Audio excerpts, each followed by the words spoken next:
ಏನ್ ಭಾವ ಇದು? ಇದೇನ್ ತರಕಾರಿ ವ್ಯಾಪಾರನ ಅರ್ಜೆಂಟ್ ಮಾಡೋದಕ್ಕೆ?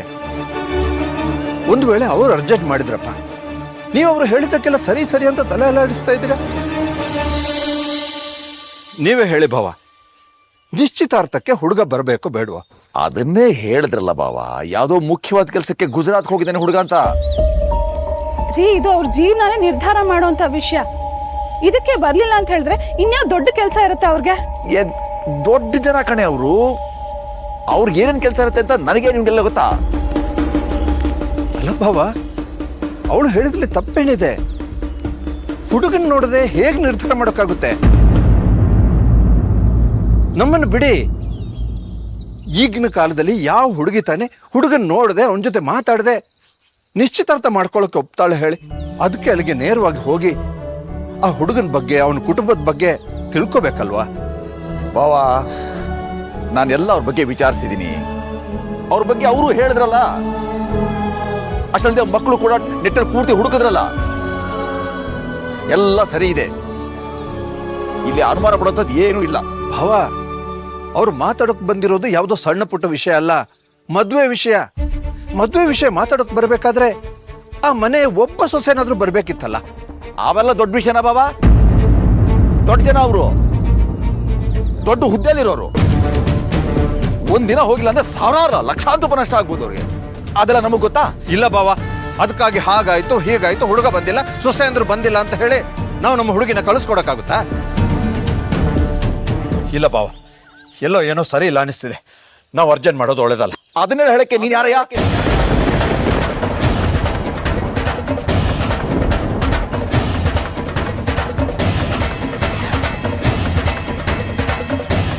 ಇವಳಿಗೂ ಹೇಳ್ಬಾರ್ದೆಲ್ಲ ಹೇಳಿ ಅವ್ರು ತಲೆ ಕೆಡಿಸಿದಿರಿ.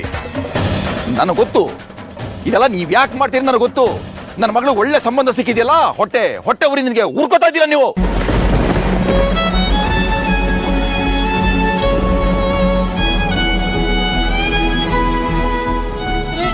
ಇಂಥ ಮಾತೆಲ್ಲ ಕೇಳೋದ್ ಬೇಕಿತ್ತ ನಿಮ್ಗೆ?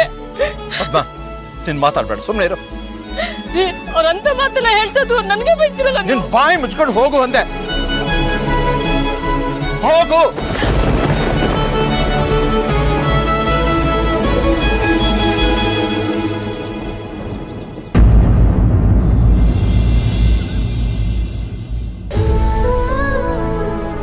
ಇದ್ರಲ್ಲಿ ಕನ್ಫ್ಯೂಸ್ ಆಗೋದೇನಿದೆ? ನೇರವಾಗಿ ಮಾವನ ಹತ್ರ ಹೋಗಿ ಓಪನ್ ಆಗಿ ಮದ್ವೆ ಇಷ್ಟ ಇಲ್ಲ ಅಂತ ಹೇಳ್ಬಿಡು ಜಾನ್. ಏಯ್, ಜನನಿ ನಿಮ್ಮ ಮಾವನ ಮಗಳೇ ತಾನೆ, ಇಬ್ರು ಒಂದೇ ಮನೇಲಿ ಇರ್ತೀರ ತಾನೆ. ನೀನ್ ಅಲ್ಲಿ ಮಾತಾಡೋದು ಬಿಟ್ಟು ಇಲ್ಲಿ ಬಂದು ನಮ್ಮ ಮುಂದೆ ಕೂಗಾಡಿದ್ರೆ ಏನ್ ಪ್ರಯೋಜನ? ನಾನ್ ಊರಲ್ಲಿ ಇರ್ಲಿಲ್ಲ, ಇವಾಗ ತಾನೇ ಬಂದೆ. ನಾನೇನಾದ್ರೂ ಇದ್ದಿದ್ರೆ ಮಾತ್ರ ಆ ಮೈಸೂರು ಅವ್ರನ್ನ ಓಡಿಸ್ಬಿಡ್ತಿದ್ದೆ. ನಾನೊಂದ್ ಶಾರ್ಟ್ ಫಿಲ್ಮ್ ಶೂಟಿಂಗ್ ಅಂತ ಹೋಗಿದ್ದೆ.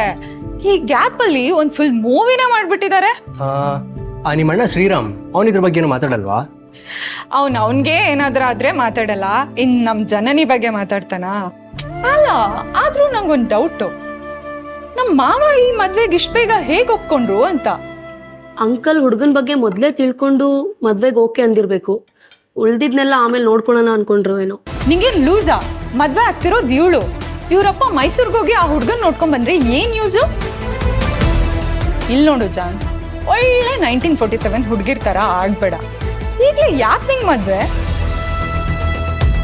ಅಲ್ಲ, 3 ಇಂಟರ್ವ್ಯೂ ಅಲ್ಲಿ ಸೆಲೆಕ್ಟ್ ಆಗಿದ್ಯಾ, ಅದ್ರಲ್ಲಿ ಯಾವ್ದಾದ್ರು ಒಂದನ್ ಚೂಸ್ ಮಾಡಿ ನೀನ್ ಡ್ರೀಮ್ ಅಚೀವ್ ಮಾಡೋದನ್ನ ನೋಡು. ಮದ್ವೆ ಆದ್ಮೇಲೂ ಡ್ರೀಮ್ ಅಚೀವ್ ಮಾಡ್ಬೋದು ಅಲ್ವಾ?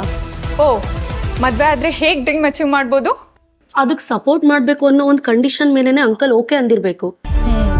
ಮದ್ವೆ ಆಗದೆ ಹೋದ್ರೆ ಡ್ರೀಮ್ ಅಚೀವ್ ಮಾಡಕ್ ಆಗಲ್ವಾ? ಇದಕ್ಕೇನಾ ಇಷ್ಟು ಪ್ರೆಷರ್ ಆಗಿ ಓದಿಸಿರೋದು? Studies ಗಿಲ್ದಿರೋ value ಮದ್ವೆಗ?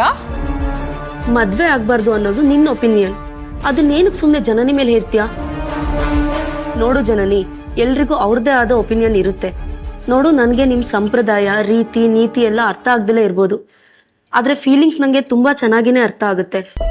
ನೀನ್ ನಿನ್ಗೋಸ್ಕರ ಎಷ್ಟು ಯೋಚನೆ ಮಾಡ್ತೀಯೋ ಅದಕ್ಕಿಂತ 1000 ಪಟ್ಟು ಅಂಕಲ್ ನಿನ್ಗೋಸ್ಕರ ಯೋಚನೆ ಮಾಡ್ತಾರೆ. ಇವತ್ತಿನವರೆಗೂ ಅಂಕಲ್ ನಿನ್ಗೋಸ್ಕರ ಏನ್ ಯೋಚನೆ ಮಾಡಿದಾರೆ ಅದೆಲ್ಲ ಸರಿನೇ ಇತ್ತು ಅಲ್ವಾ? ಮತ್ತೇನಕ್ಕೆ ಈ ವಿಚಾರದಲ್ಲಿ ಮಾತ್ರ ಅವ್ರ ಆಪೋಸಿಟ್ ಆಗಿ ಯೋಚನೆ ಮಾಡ್ತಿದ್ಯಾ? ನೀನ್ ಹೇಳೋದೆಲ್ಲ ಸರಿನೇ ಫಾತಿಮಾ, ಹಾಗಂತ ಆ ಹುಡ್ಗನ್ನ ಒಂದ್ಸಲಿನೂ ನೋಡ್ದೆ ಅವನ ಜೊತೆ ಮಾತಾಡದೆ ಹೇಗೆ ಒಪ್ಕೊಳ್ಳೋದು?